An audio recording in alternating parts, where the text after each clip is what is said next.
ડાંગના આહવામાં ધોધમાર વરસાદ, ખાપરી નદી પાણીની આવકમાં વધારો થતા કોઝવે પર ફરી વળ્યા પાણી, થોડીવાર માટે ખોરવાયો વાહન વ્યવહાર.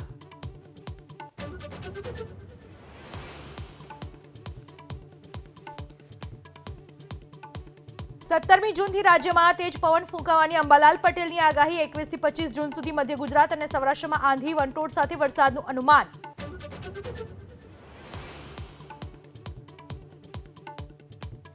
દેવભૂમિ દ્વારકા જિલ્લાના દરિયામાં મરીન પોલીસનું કોમ્બિંગ, ગેરકાયદે માછીમારી કરતી 2 બોટ ઝડપાઈ.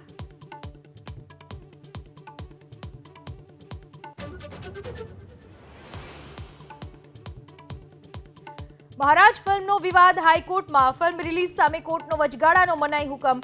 ફિલ્મમાં વૈષ્ણવ સંપ્રદાય પર વિવાદિત ટિપ્પણી હોવાની અરજદારની રજૂઆત.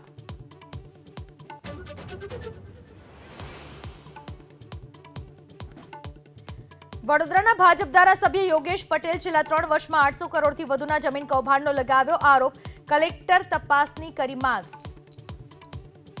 સરકારી જમીનો માત્ર પૈસા લઈને જે અધિકારીઓએ આ ગાલમેલ કર્યું હોય. ભુજ તાલુકાના ગોરેવલી નજીક ફોરેસ્ટ ગોડાઉનમાં આગ. સ્થાનિક માલધારીઓએ આગ લાગવાની ઘટનાની યોગ્ય તપાસની કરી માંગ.